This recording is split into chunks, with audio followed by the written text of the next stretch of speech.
श्री स्वामी समर्थ. तर बघा आता वाजले होते सकाळचे 7 आणि मी उठली होती आणि माझे ब्रश करणं चालू होतं.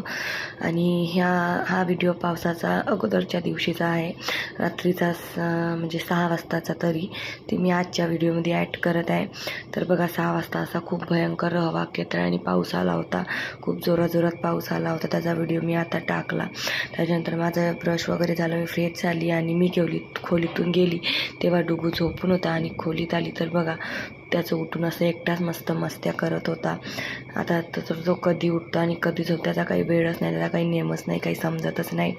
तसाच तो उठून होता. मग चला म्हटलं आता खोलीमध्ये जो पसारा आहे तो तरी आवरून घेऊ, म्हणून मग डुगूला पटकन खालती ठेवून घेतलं आणि खोलीतला पसारा आवरायला घेतली. तर तेवढ्यातच काही आईचा फोन आला, कारण आज माझी आई आणि बहीण येणार होत्या. माझी आई दवाखान्यामध्ये जाणार होती आणि माझी बहीण माझ्या रूमवरती 4-5 दिवस राहणार होती म्हणून. आणि आपली आई किंवा बहीण कोणी पण बाहेरचं घरी यायचं म्हणलं की आपल्याला जास्तच उत्साह असतो. तसंच माझं पण होतं, म्हणून मी आज थोडीशी लवकरच सुटली होती आणि पटपट कामं करून घेतो म्हणलं. पण कुठं काय, समोर तुम्हाला समजेलच, त्या घरी आल्या पण माझं काहीच कामं झाले नव्हते. आणि 2-3 दिवस झाले भांडेवाड्यावरून आलं तेव्हापासून पाण्याचं फरक पडलं, तेव्हापासून डुगूला आणि मला खरंच खूप सर्दी झालेली आहे. आवाज पण तुम्हाला म्हणजे समजतच असेल, बोलणं पण बरोबर होत नाही, पण व्हिडिओ एडिट करायच लागते.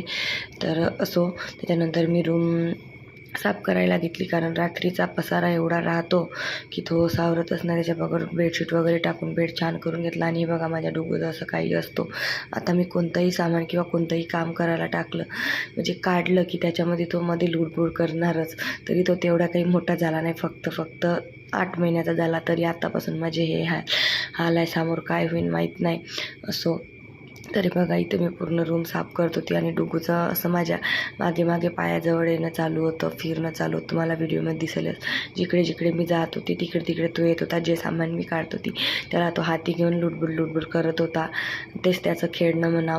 मग तो भरपूर वेळ झाला उठला होता, अर्धा 1 तास. तर मी त्याला स्वयंपाक करायच्या अगोदर झोपी घालते म्हणून त्याची पाळणा वगैरे तयार करून ठेवत होती आणि रूम पण आवरून घेत होती. म्हणजे रूम आवरून राहिली की मग बाहेरचेच कामं राहते आणि आपल्या रूममध्ये झाडू पोछाच लावायचा राहते. बघा अशी मी छान रूम आवरून घेतली आणि त्याच्यानंतर डुगूला थोडी बाहेर घेऊन आली, त्याचे बाबा यायचे होते. तर व्हिडिओ कसा वाटला सांगा आणि व्हिडिओ आवडल्यास व्हिडिओला लाईक, चॅनल सबस्क्राईब नक्की करा. Bye bye.